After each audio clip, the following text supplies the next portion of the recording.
કરીએ છીએ.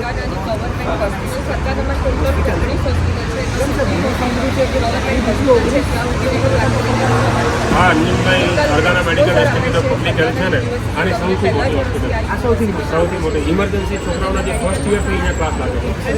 એક્સરેથી OT, operation theatre, gynaecology, બધા ડિપાર્ટમેન્ટ, રેડિયોલોજી, બધા ડિપાર્ટમેન્ટ અહીંયા આવેલા છે. આ ફરગાનાનું સૌથી મોટું હોસ્પિટલ છે. તો જેટલા બી આપણા ઇન્ડિયન સ્ટુડન્ટ આવે છે, પહેલા વર્ષના ઇમરજન્સી મેડિસિનના ક્લાસ અહીંયા લાગે છે. બીજા ક્લાસ અલગ અલગ જગ્યાએ આવે છે. અને તમે કીધું એ રીતે આવી લગભગ જેટલી બી ફરગાના સ્ટેટની હોસ્પિટલ છે, 19 હોસ્પિટલ છે, એમાંની સૌથી મોટી હોસ્પિટલ છે. બીજી હોસ્પિટલ બધી ફરગાનાની સાથે મર્જ કરેલી છે. એટલે બધા છોકરાઓને અલગ અલગ હોસ્પિટલમાં લેક્ચર લાગતા હોય છે. અને સેકન્ડ અને થર્ડ યરથી 100% સ્ટુડન્ટને અહીંયા ક્લાસ લાગે છે. જે રીતે તમે જો આ હોસ્પિટલ ઘણા બધા લેક્ચર યસ એટલે અહીંયા જ ક્લાસ લાગે છે.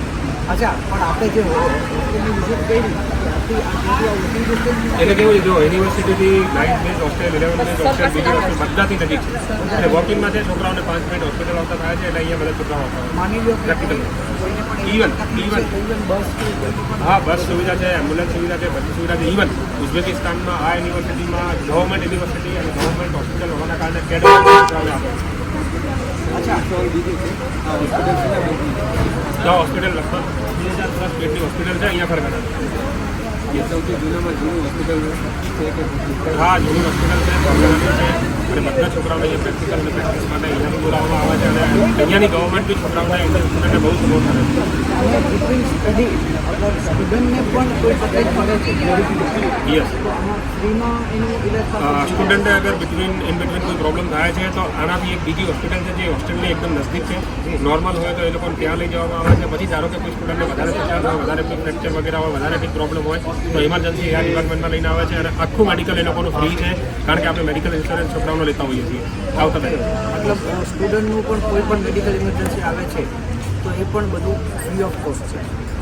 તમે જોઈ શકો છો અહીંયાની પબ્લિક, અહીંયા જો લાઈક કલ્ચર વગેરે, અહીંયા બધી હોસ્પિટલ બધી એમ્બ્યુલન્સ વગેરે પડી છે. એટલે કેવું છે કે લાઈક લોકો કહે છે ને કે લાઈક ઉઝબેકિસ્તાનમાં એડમિશન લેશું તો પ્રેક્ટિકલનું શું, હોસ્પિટલનું શું, હોસ્પિટલ યુનિવર્સિટી સાથે સંલગ્ન છે કે નહીં. તો તમને પ્રૂફ કરું છું, જો પાછળ બતાવું છું, સૌથી મોટી હોસ્પિટલ છે ફરગાનાની. ફરગાના મેડિકલ ઇન્સ્ટિટ્યૂટ સાથે લાઈક કોલેબોરેશન કરેલું છે.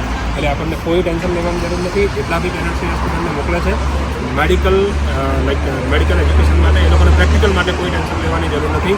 પ્રેક્ટિકલ એક્સપોઝર, મેડિકલ એક્સપોઝર બી બહુ સારો છે. અહીંયાની પબ્લિક બી સપોર્ટિંગ છે. અને થર્ડ યર ઓનવર્ડ એ લોકોના ક્લાસ હોસ્પિટલમાં લાગે છે. Thank you.